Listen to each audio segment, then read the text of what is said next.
નમસ્કાર વિદ્યાર્થી મિત્રો, સારથી સપોર્ટ યુટ્યુબ ચેનલમાં આપ તમામ મિત્રોનું હાર્દિક સ્વાગત છે। તો વિદ્યાર્થી મિત્રો, આજના વિડીયોની અંદર ધોરણ 10ની અંદર જે વિજ્ઞાન વિષયની એકમ કસોટી છે એની સંપૂર્ણ ઓરિજિનલ એકમ કસોટીની ક્વેશ્ચન બેંકનું સોલ્યુશન જોઈશું। તો વિદ્યાર્થી મિત્રો, વિડીયોને અંત સુધી જોતા રહેજો અને સંપૂર્ણ પીડીએફ ફાઇલ મેળવવા માટે ડિસ્ક્રિપ્શનની અંદર તમને આપણી ટેલિગ્રામ ચેનલની લિંક આપી છે, એની અંદર જોઈન થઈને આ સંપૂર્ણ પીડીએફ ફાઇલ મેળવી શકો છો। વધારે સમય ન લેતા વિડીયોની શરૂઆત કરીએ તો વિદ્યાર્થી મિત્રો, સૌથી પહેલા વિભાગ એ તમને આપેલો છે। વિભાગ એની અંદર જોઈએ આપણે એમસીક્યુ આપેલા છે। એની અંદર પહેલો એમસીક્યુ, નીચે આપેલા વિકલ્પોમાંથી અનુક્રમે કઈ ધાતુ અને અધાતુ ઓરડાના તાપમાને પ્રવાહી અવસ્થામાં મળે છે? તો પહેલા પ્રશ્નની અંદર જવાબમાં બી આવશે, મર્ક્યુરી અને બ્રોમિન।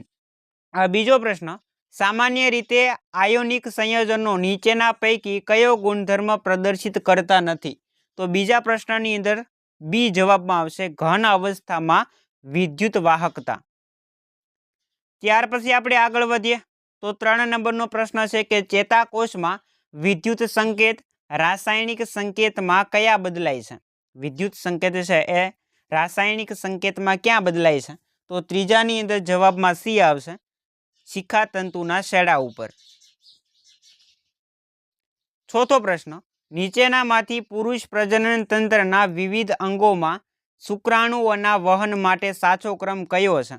તો ચોથા પ્રશ્નની અંદર જવાબમાં આવશે ડી, વૃષણ, શુક્રવાહિની અને મૂત્રવાહિની। ત્યાર પછી વિદ્યાર્થી મિત્રો, વિધાનો ખરા છે ખોટા એ જણાવવાનું છે। અહીંયા આપણને 5 નંબરનું વિધાન આપેલું છે કે સોલ્ડર એ શીશુ અને ટીનની મિશ્ર ધાતુ છે, તો વિધાન બિલકુલ સાચું છે। એના પછી અંડપિંડ જાતીય અંતઃસ્ત્રાવ ટેસ્ટોસ્ટેરોનના સ્ત્રાવ કરે છે, તો 6 નંબરનું વિધાન ખોટું છે। જાસૂદનું પુષ્પ એ એકલિંગી પુષ્પ છે, તો વિધાન ખોટું છે। મેન્ડલના વટાણાના છોડના પ્રયોગમાં F2 પેઢીના 25% છોડ વામન હતા, તો વિધાન સાચું છે। ત્યાર પછી વિદ્યાર્થી મિત્રો, ખાલી જગ્યા પૂરવાની છે। કોપર હવામાનના ભેજયુક્ત કાર્બન ડાયોક્સાઇડ સાથે પ્રક્રિયા કરી ખાલી જગ્યા રંગનું સ્તર પ્રાપ્ત કરે છે, તો જવાબમાં આવશે કાળા। 10 નંબરનું વિધાન છે, ખાલી જગ્યા છે કે પરાગવાહિની બીજાંડની તરફ વૃદ્ધિ કરે છે, તે ખાલી જગ્યાનું ઉદાહરણ છે, તો 10 નંબરની અંદર જવાબમાં આવશે રસાયણનું વર્તન।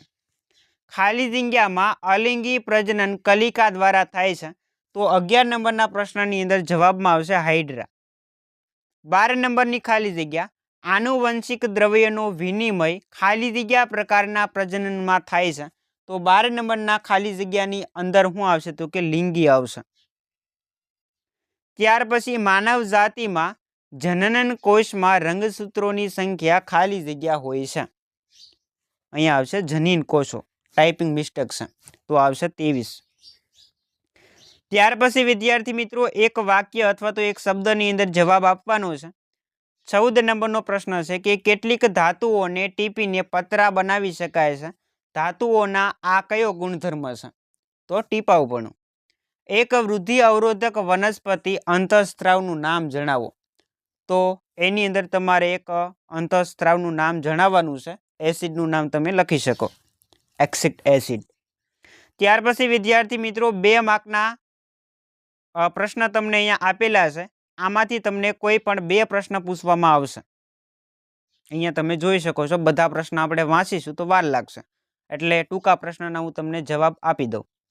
એના પછી સેક્શન બી, એની અંદર વિધાનો આપેલા છે। એની અંદર પહેલો વિધાન, ખાદ્ય પદાર્થના ડબ્બા પર ટીનનું સ્તર લાગે છે કે નહીં? ઝીંકનું, નહીં કે ઝીંકનું, કારણ આપો। ખાદ્ય પદાર્થના ડબ્બા ઉપર ટીનનું સ્તર લાગે છે, નહીં કે ઝીંકનું, એનું કારણ શું છે? તો જવાબમાં સી આવશે, ઝીંક ટીન કરતાં વધુ સક્રિય છે। ત્યાર પછી બીજો પ્રશ્ન, મગજ ખાલી જગ્યા જવાબદાર છે, તો એની અંદર જવાબમાં આવશે ઉપરયુક્ત તમામ। એના પછી વિદ્યાર્થી મિત્રો,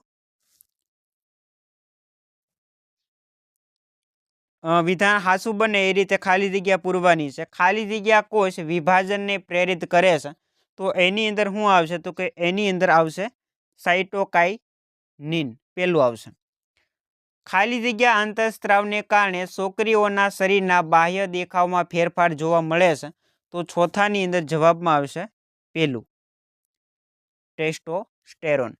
એના પછી એક વાક્ય અથવા તો એક શબ્દમાં જવાબ આપો. 5 નંબરનો પ્રશ્ન છે કે સજીવો શા માટે પ્રજનન કરે છે? તો જેવી રીતે મનુષ્યની અંદર પ્રજનન જોવા મળે છે એવી જ રીતે સજીવો પણ છે એ પ્રજનન કરે છે. શા માટે? તો કે પોતાની જે જાતિ છે એનું અસ્તિત્વ જાળવવા માટે. ત્યાર પછી ઘણા વર્ષો બાદ પણ સોના અને પ્લેટિનમના જે ઘરેણાં છે આપણને ચમકતા દેખાય છે. શા માટે? કારણ આપવાનું છે એક શબ્દ અથવા તો એક વાક્યમાં. મગજનો કયો ભાગ શરીરની સ્થિતિ અને સંતુલન જાળવી રાખવાનું કાર્ય કરે છે? જવાબ આપવાનો છે. ત્યાર પછી વિધાનો ખરા છે ખોટા જણાવવાના છે. બેક્ટેરિયામાં અલિંગી પ્રજનન અવખંડન દ્વારા થાય છે, તો વિધાન ખોટું છે. એક બાળક જે પોતાના પિતા તરફથી જ રંગસૂત્ર પ્રાપ્ત કરે છે, તો તે છોકરો હશે કે છોકરી? તે છોકરો હશે એવું અહીંયા લખ્યું છે. જો વિધાન હાસું છે ખોટું? તો કે હાસું છે. સિન્નાબાર એ તાંબાનો અયસ્ક છે, તો વિધાન ખોટું છે. ત્યાર પછી વિદ્યાર્થી મિત્રો 2 માર્કના પ્રશ્ન તમે અહીંયા જોઈ શકો છો. પ્રશ્ન તમને આપેલા છે, આકૃતિ આધારિત પ્રશ્ન છે ચોથો. 10 પ્રશ્ન છે, 2 પૂછાશે. ત્યાર પછી ટૂંકા પ્રશ્ન વિભાગ સી ની અંદર પણ આવે છે, એ જોઈ લઈએ આપણે. કરોડરજ્જુ ક્યાંથી ઉદ્ભવે છે? તો જવાબ આવશે લંબમજ્જા. લોખંડની વસ્તુઓના ક્ષારણને અટકાવવા નીચેના પૈકી કઈ પદ્ધતિ અનુકૂળ છે? તો ઉપરયુક્ત તમામ. ત્યાર પછી 3 નંબરનો પ્રશ્ન, ખાલી જગ્યા એ તરુણ અવસ્થામાં શુક્રપિંડનું કાર્ય નથી, તો ત્રીજાની અંદર જવાબમાં આવશે ઇસ્ટ્રોજનનો સ્ત્રાવ કરવાનું. ચોથો પ્રશ્ન, માનવ જાતમાં છોકરાનો જન્મ થવાની જે સંભાવના છે કેટલી હોય? માનવ જાતમાં છોકરાનો જન્મ થવાની સંભાવના કેટલી હોય છે? તો ચોથાની અંદર આવશે 50%. સક્રિય ધાતુને મંદ HCl ઉમેરવામાં આવે ત્યારે ખાલી જગ્યા વાયુ ઉત્પન્ન થાય છે, તો એની અંદર જવાબમાં આવશે ઉપરનામાંથી એક પણ નહીં. ત્યાર પછી વિધાનો ખરા છે ખોટા એ જણાવવાનું છે. અલિંગી પ્રજનનમાં ઘણી બધી વિવિધતા જોવા મળે, તો વિધાન હાસું. પુંકેસર એ પુષ્પના નર પ્રજનન તંત્રનો ભાગ છે, વિધાન હાસું છે. વિદ્યુત સંયોજનો સામાન્ય રીતે પાણી દ્રાવ્ય હોય છે, વિધાન હાસું છે. પિટ્યુટરી ગ્રંથિ ગળામાં આવેલી હોય છે, તો વિધાન ખોટું છે. ત્યાર પછી ખાલી જગ્યા પૂરવાની છે. ખાલી જગ્યા અંતઃસ્ત્રાવ વનસ્પતિની વૃદ્ધિને અટકાવે છે, તો એની અંદર આવશે એસ્કોર્બિક એસિડ. પિત્તળ એ ખાલી જગ્યાની મિશ્ર ધાતુ છે, તો એની અંદર શું આવશે? તો એની અંદર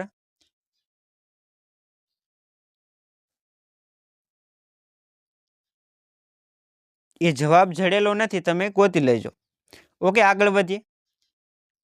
સાયઝોપ્સ એ ખાલી જગ્યા પદ્ધતિ દ્વારા પ્રજનન કરે છે, તો એની અંદર શું આવશે જવાબમાં? તો એની અંદર જવાબમાં આવશે બીજાણુ સર્જન. અને એના પછી વિદ્યાર્થી મિત્રો અહીંયા એની અંદર જવાબમાં છે એ બીજાણુ સર્જન જ આવશે. અને 11 નંબરનો જે પ્રશ્ન છે એની અંદર એ આવે છે Cu+Zn. હવે આપણે આગળ વધીએ. એક શબ્દમાં જવાબ આપો. 13 નંબરનો પ્રશ્ન, છરી વડે સરળતાથી કાપી શકાય એવી ધાતુ Na, K, Li આ બધું તમે લખી શકો. ત્યાર પછી માનવના મધ્યસ્થ ચેતાતંત્રના કોઈ પણ 2 ભાગના નામ, તો મગજ છે, કરોડરજ્જુ છે, તમે લખી શકો. મેન્ડેલે તેના પ્રયોગ માટે ઉપયોગમાં લીધેલ છોડનું નામ, તો કે વટાણા. ત્યાર પછી વિદ્યાર્થી મિત્રો 3 માર્કના જે પ્રશ્ન છે તમને અહીંયા આપેલા છે. અને છેલ્લે વિભાગ ડી છે. એની અંદર વિભાગ ડી ની અંદર આ વિભાગમાં કુલ 5 પ્રશ્નો હશે, એમાંથી કોઈ પણ એક પ્રશ્ન તમને પૂછવામાં આવશે. ટોટલ 5 પ્રશ્ન તમને અહીંયા આપેલા છે. આકૃતિ આધારિત પણ પ્રશ્ન આપેલા છે. ઓકે, તો આ હતી વિદ્યાર્થી મિત્રો ધોરણ 10 ની વિજ્ઞાન વિષયની એકમ કસોટી. આશા રાખીશ કે વિડીયો પસંદ આવ્યો હશે. વિડીયો પસંદ આવ્યો હોય તો લાઇક અને શેર કરવાનું ભૂલતા નહીં. મળીએ દોસ્તો આવા જ નવા વિડીયો સાથે.